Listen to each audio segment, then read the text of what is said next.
Aujourd'hui, le monde tourne autour d'un Dieu qui n'est pas le nôtre, en tant que femme chrétienne, l'argent. Bonjour et bienvenue dans cette vidéo. Avant de commencer cette vidéo, je tiens à m'excuser pour les filigranes à l'écran. En effet, j'utilise un logiciel de montage dans sa version gratuite. Mais il me tient à cœur de partager avec vous ce que le Seigneur me révèle au travers des méditations de sa parole. Je vous remercie de votre compréhension et je vous souhaite d'être grandement bénis par cette vidéo. Reprenons le sujet maintenant. Les femmes chrétiennes face à l'argent. La vérité que personne n'ose dire. En tant que femmes chrétiennes, nous faisons face aujourd'hui à un défi immense. Comment travailler, créer et gagner sa vie dans un monde dominé par l'argent, sans perdre son âme? Comment rester fidèle à Dieu, à sa beauté, à sa justice, dans un système économique centré sur la rentabilité, la productivité et la performance? Dans cette vidéo, nous explorons ensemble la place des femmes chrétiennes dans l'économie moderne, ce que la Bible dit réellement sur l'argent, la vocation spirituelle du travail, et comment discerner sa voie professionnelle sans nourrir mammon. Vous découvrirez. Premièrement, pourquoi l'argent n'est pas mauvais, mais peut devenir un dieu. Deuxièmement, le rôle économique puissant que la Bible attribue aux femmes, Proverbe 31, Lydie, Priscille. Troisièmement, comment travailler pour Dieu même dans un système qui ne reflète plus sa beauté. Quatrièmement, le malaise spirituel que ressentent de nombreuses femmes au travail aujourd'hui. Cinquièmement, comment trouver un équilibre entre vocation, foi, créativité et besoins matériels. Sixièmement, comment sanctifier son travail et incarner une lumière dans le monde économique. Si vous êtes une femme chrétienne qui cherche à comprendre sa mission, son rapport à l'argent et sa place dans un monde souvent sans âme, cette vidéo et les prochaines de cette playlist sont pour vous. Que l'Esprit vous guide, vous éclaire et vous libère.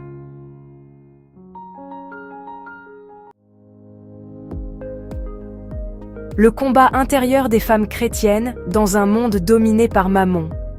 Aujourd'hui, le monde tourne autour d'un Dieu qui n'est pas le nôtre, l'argent. Pour beaucoup de femmes chrétiennes, entrer dans ce monde économique est devenu un combat intérieur. Un tiraillement entre gagner sa vie et rester fidèle à Dieu. Entre travailler et ne pas se laisser avaler par un système qui a perdu la beauté, la justice et le sens. Alors, quelle est notre place? Quelle est la place des femmes chrétiennes dans l'économie, dans le travail, dans la création, dans leur foyer? Et surtout, comment vivre dans ce monde sans appartenir à ce monde? Le système économique dans lequel nous vivons n'est pas neutre. Il a une théologie, il a un culte, il a un Dieu. Et ce Dieu, Jésus le nomme clairement Mammon. Dans le langage biblique, Mammon n'est pas seulement l'argent, c'est l'esprit derrière l'argent, celui qui promet la sécurité, l'identité, la liberté, mais en échange de notre âme. C'est pourquoi Jésus dit « Nul ne peut servir deux maîtres. Vous ne pouvez servir Dieu et Mammon. » Matthieu chapitre 6, verset 24. Il ne dit pas « C'est difficile ». Il dit « C'est impossible ». Et nous femmes en Christ, nous le ressentons profondément. Parce que notre âme, façonnée par la prière, nourrie par la parole, sensible à l'esprit, perçoit immédiatement lorsqu'un espace est gouverné par un autre Dieu.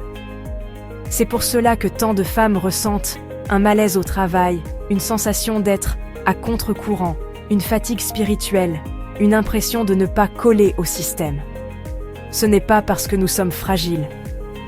Ce n'est pas parce que nous sommes inadaptés. Non. C'est parce que notre cœur appartient à un autre royaume. Le dilemme intérieur, gagner sa vie, sans perdre son âme. Notre enjeu en tant que chrétienne aujourd'hui n'est pas seulement professionnel, c'est spirituel. Le système économique moderne ne repose plus sur le service, mais sur la rentabilité. Le monde n'est plus tourné vers le bien commun, la beauté ou le sens. Il est tourné vers l'optimisation, la rapidité, la maximisation. L'argent n'est plus un outil, c'est devenu un maître. Et personnellement, nous le ressentons. Comment travailler sans nourrir un système qui écrase? Nous portons dans notre cœur la compassion du Christ. Nous voyons la souffrance, l'injustice, la déshumanisation. Pour nous chrétiennes, notre travail n'est pas juste un job à faire. Il engage notre âme, notre être, dans toutes les vocations, dans tous les métiers au service du bien commun. Comment créer sans trahir notre conscience? Nous sommes appelés à bâtir ce monde avec Dieu, à créer du beau, du juste, du vrai. Mais le monde exige vite, rentable, standardisé. Et notre esprit se révolte. Comment gagner notre vie sans perdre notre identité? Le système nous dit « Tu vaux ce que tu produis ». Mais Christ nous dit « Tu es ma fille, héritière de mon royaume ». Entre ces deux discours, il y a une tempête. Nous, femmes chrétiennes, nous n'avons pas un problème de compétence, nous n'avons pas un problème de talent, nous n'avons pas un problème d'intelligence, nous avons un problème d'incompatibilité spirituelle, car notre cœur attaché à Dieu ne peut pas se sentir à l'aise dans un système fondé sur un autre Dieu. Notre malaise n'est pas un échec, c'est un signe, un discernement, une lucidité spirituelle. Notre âme reconnaît ce qui ne vient pas du royaume. Alors, quelle est notre place? Notre place n'est pas d'être avalé par le système. Notre place n'est pas de fuir le monde non plus.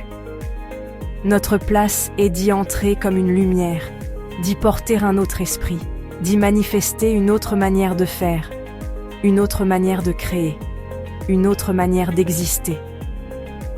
Nous ne sommes pas appelés à servir Mammon.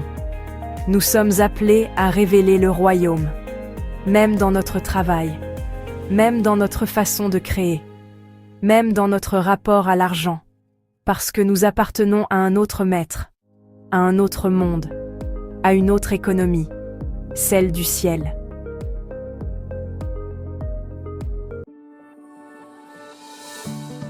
L'argent n'a jamais été un mal en soi. La Bible ne condamne pas l'existence de l'argent, ni le fait de travailler, ni le fait de posséder des ressources.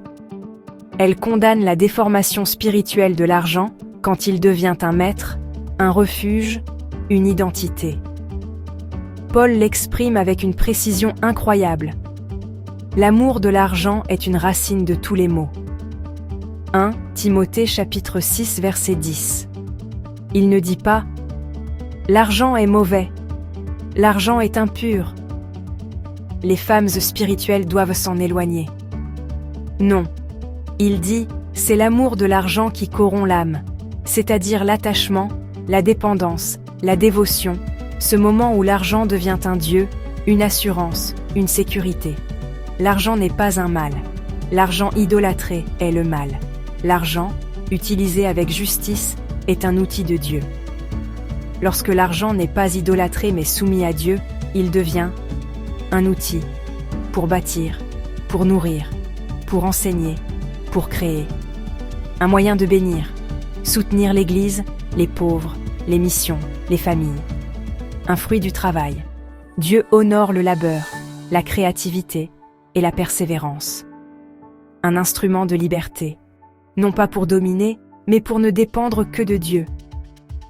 Il n'y a rien de pécheur dans le fait de produire des ressources. Ce qui compte, c'est le cœur derrière l'action. Beaucoup imaginent encore, parce qu'on leur a enseigné ainsi, que la femme biblique serait passive, enfermée, soumise économiquement. Mais la Bible montre l'inverse. La femme vertueuse de Proverbe 31 est l'un des portraits les plus audacieux, les plus forts, les plus entrepreneuriaux de toute l'Écriture. Elle considère un champ et l'achète, verset 16. Donc elle analyse, elle négocie, elle investit. Plante une vigne, elle prévoit à long terme. Fabrique et vend.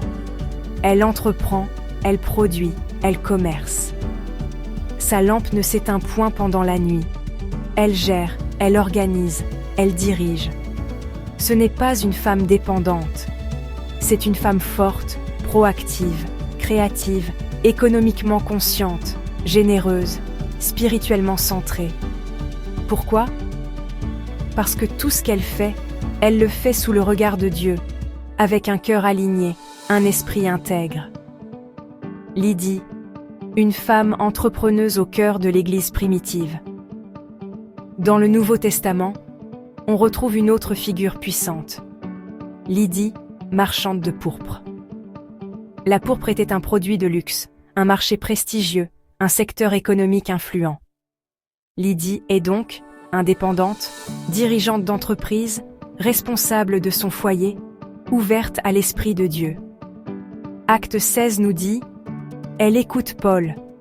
Le Seigneur ouvre son cœur. Elle se fait baptiser.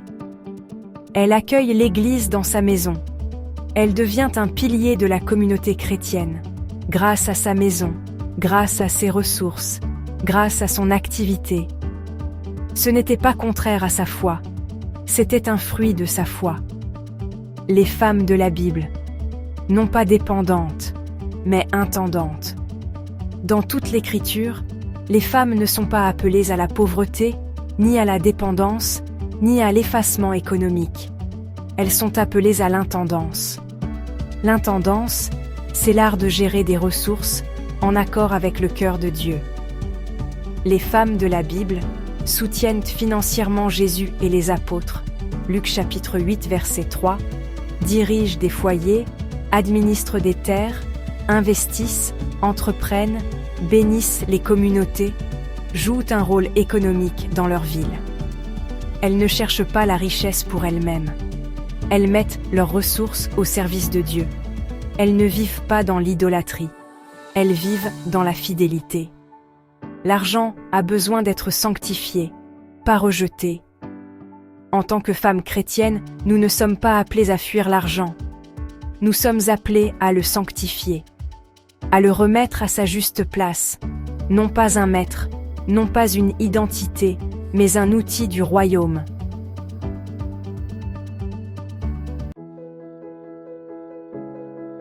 La Bible révèle quelque chose de magnifique, mais trop souvent oublié. Les femmes portent en elles une vocation économique unique, profondément enracinée dans la création, la sagesse et la mission divine. Contrairement à ce que le monde moderne ou certaines traditions humaines ont enseigné, la femme n'est pas un simple soutien économique. Elle n'est pas seulement une présence silencieuse derrière le travail des autres. Dans la vision de Dieu, nous sommes une actrice, une créatrice, une gardienne, une intendante. Nous portons un rôle économique essentiel parce que nous portons en nous des dons profondément spirituels. Nous portons l'esprit de création. Depuis la Genèse, la femme est associée à la vie, la création, l'expansion. Dieu dit à l'homme et à la femme, « Soyez féconds, multipliez, remplissez la terre et assujettissez-la. » Genèse chapitre 1, verset 28. Assujettir, cela signifie penser, organiser, construire, transformer, faire fructifier. La création n'est pas seulement biologique, elle est aussi économique, artistique, sociale, spirituelle. Nous femmes en Christ, par notre sensibilité, notre intuition, notre regard intérieur, nous sommes capables de créer des espaces où la vie peut respirer, où la beauté peut exister, où la justice peut se refléter. Nous portons le souci du prochain. L'économie de Dieu n'est pas celle de la rentabilité. C'est celle de la compassion, de la restitution, du soin. Là où un système peut devenir froid, impersonnel, mécanique, en tant que chrétiennes, nous réintroduisons le cœur. Nous voyons les besoins, nous ressentons les injustices, nous comprenons les failles, nous percevons les âmes. Ce souci du prochain n'est pas une faiblesse, c'est une force économique spirituelle parce qu'il remet l'humain au centre, là où Dieu l'a placé. Nous incarnons la gestion sage. Dans la Bible, les femmes excellentes sont rarement passives. Elles administrent, planifient, investissent, organisent. La femme de Proverbe 31 gère des terres, du commerce, des ressources. Lydie dirige une entreprise prospère et soutient l'Église. La Sunamite entretient son foyer avec luxe et hospitalité. Déborah gouverne un peuple entier avec sagesse et discernement. Ainsi, nous possédons une grâce particulière pour ordonner, pour faire fructifier, pour préserver la paix dans ce qui pourrait devenir chaos. Nous ne sommes pas faites pour la ruine ou l'éparpillement, mais pour la croissance et la stabilité. Nous portons la beauté. Dans un monde économique obsédé par la rentabilité, nous sommes là pour rappeler que Dieu est le Dieu de la beauté. Nous portons en nous une capacité unique à embellir ce que nous touchons, ramener l'harmonie, soigner les détails, révéler la présence, faire de chaque lieu un espace habité. La beauté, dans la Bible, est un signe de la gloire de Dieu. Quand une femme crée du beau, elle ne fait pas un acte futile, elle prophétise la nature du royaume. Nous apportons la paix dans un système désordonné. Le monde économique moderne est agité, compétitif, instable, souvent violent. Il écrase les faibles, valorise les faux dieux, récompense l'ego. Dans ce chaos, nous devenons une présence de paix. Comme Abigail face à David, comme Esther face au roi, comme Marie face au Christ, nous incarnons la sagesse douce et forte qui apaise, corrige, protège. Nous ne reproduisons pas la logique du monde. Nous introduisons la logique du royaume. Nous ne sommes pas une consommatrice, nous sommes une source. Le monde peut nous voir comme un marché. La Bible nous voit comme une source de bénédiction, une source de créativité, une source de stabilité, une source de lumière. Nous ne recevons pas passivement. Nous donnons, nous nourrissons, nous construisons, nous inspirons. Nous ne sommes pas un rouage du système. Nous sommes une lumière dans le système. Le système veut nous réduire à un rôle fonctionnel. Dieu veut nous déployer dans un rôle prophétique. Le système veut que nous consommions. Dieu veut que nous sanctifions. Le système veut que nous soyons rentables. Dieu veut que nous soyons fidèles. Le système veut que nous nous adaptions. Dieu veut que nous transformions. Jésus a dit « Vous êtes la lumière du monde » Matthieu chapitre 5 verset 14. Ce n'est pas seulement dans la famille ou l'Église. C'est aussi dans l'économie, dans le travail, dans la création. Nous ne sommes pas un produit de l'économie. Nous sommes un temple vivant. Paul dit « Vous êtes le temple du Saint-Esprit » 1 Corinthiens chapitre 6 verset 19. Cela signifie chaque décision économique, chaque projet, chaque création, chaque relation professionnelle devient un espace où Dieu habite, où Dieu parle, où Dieu éclaire. L'économie n'est pas séparée de la foi. La foi sanctifie l'économie. Mais nous ne sommes pas un outil du marché. Nous sommes au contraire un sanctuaire mobile du royaume de Dieu, une présence divine dans un monde qu'il a oublié. La vocation économique des femmes chrétiennes n'est pas de fuir le monde, ni de se dissoudre dans le système, mais de l'élever, de le transformer, de le sanctifier. Nous ne sommes pas là pour survivre dans l'économie. Nous sommes là pour révéler Dieu dans l'économie.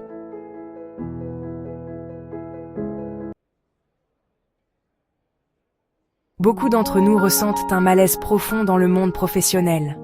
Un inconfort, une tension intérieure, une fatigue morale, sans toujours savoir l'expliquer.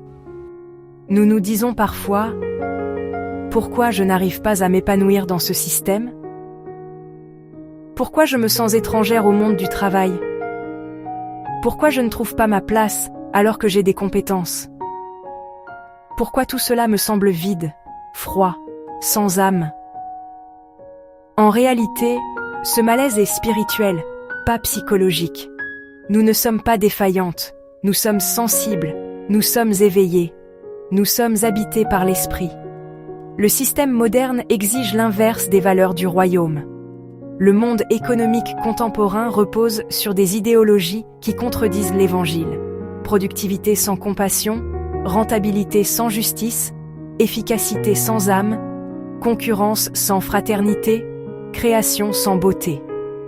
Il glorifie la vitesse, la pression, le profit, la performance, mais pas la vérité, la bonté, la paix, la beauté, la présence de Dieu. Et notre âme chrétienne, surtout l'âme féminine, qui perçoit subtilement les dissonances, ne peut pas respirer là-dedans. L'esprit en nous refuse ce qui est contraire à Dieu. Ce que nous appelons un blocage, ce n'est pas une faille personnelle, c'est la voix du Saint-Esprit. L'esprit en nous refuse le mensonge, refuse l'injustice, refuse l'exploitation, refuse la superficialité, refuse l'idolâtrie, refuse Mammon.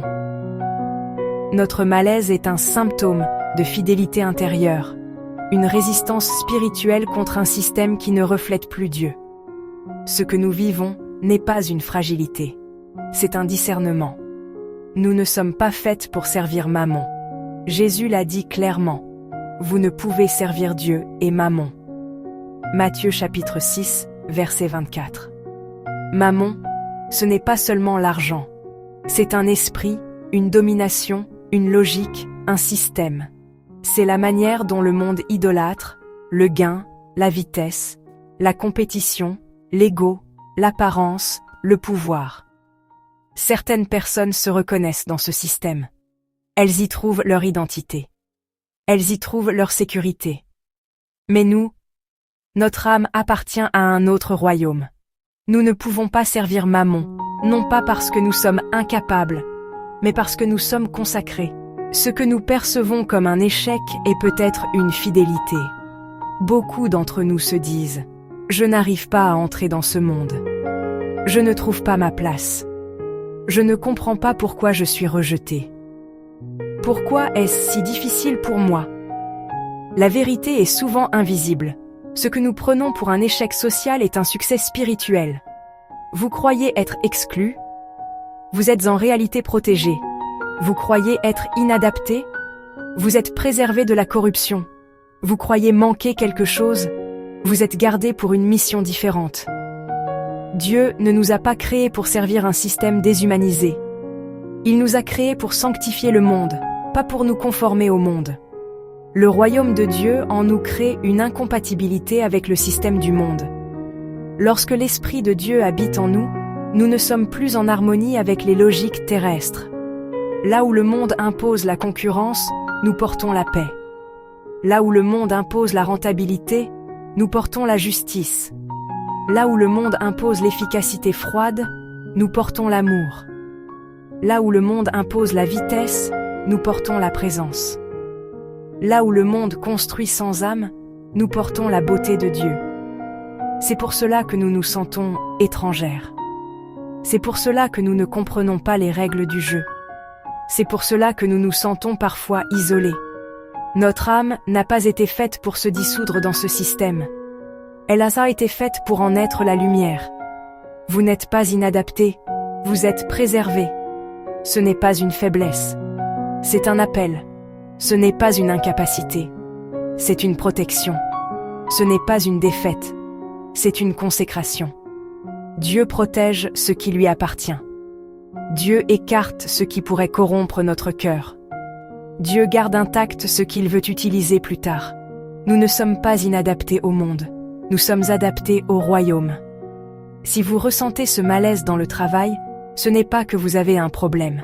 C'est que vous avez une vocation, une sensibilité spirituelle, un appel à incarner un autre modèle, à représenter un autre royaume, à porter une autre lumière.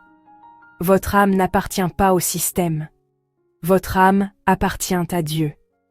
Et c'est précisément pour cela que vous ne pouvez pas vous y perdre.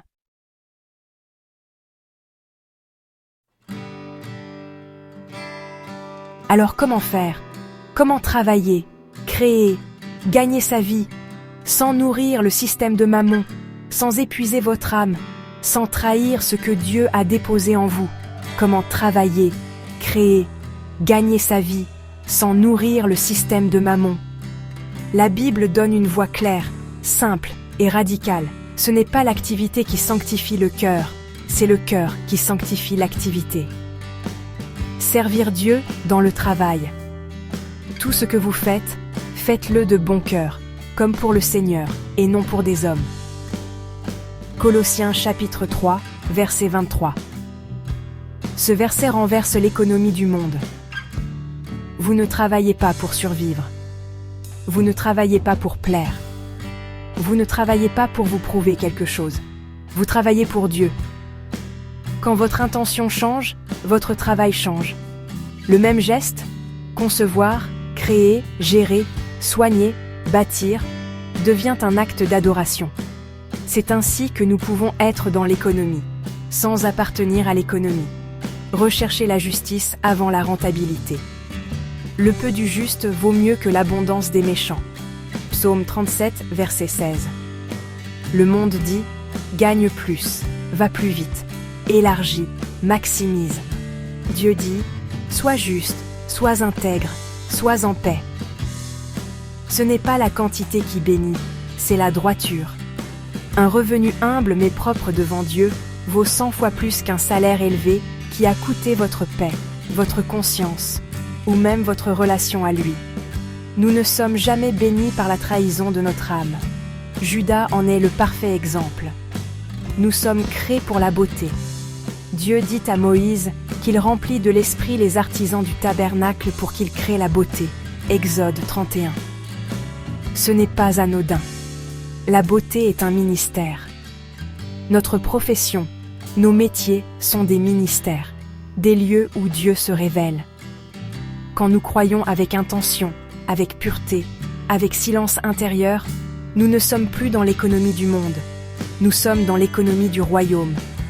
La beauté que nous créons résiste au chaos, guérit les âmes et témoigne de Dieu, même sans parole. Choisir nos missions, nos clients, nos collaborations. Servir Dieu, c'est aussi oser dire non. Nous ne sommes pas appelés à collaborer avec des projets qui violent votre conscience, qui détruisent la création, qui renforcent l'injustice ou qui transforment notre talent en instrument de profit aveugle. Nous pouvons être architectes du monde autrement. Nous pouvons être entrepreneuses autrement. Nous pouvons être actives autrement. Avec d'autres projets, avec d'autres personnes, dans un autre esprit. Nous ne sommes pas captifs du système.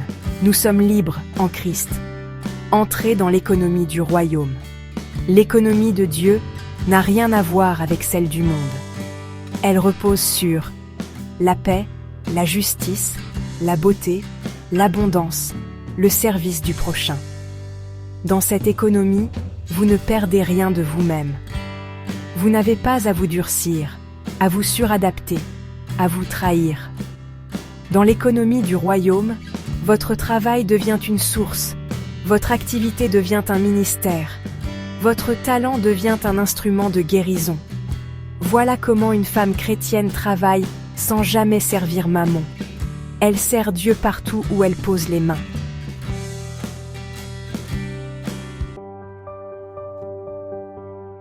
Chères sœurs en Christ, vous n'êtes pas appelées à fuir le monde, mais à le transformer.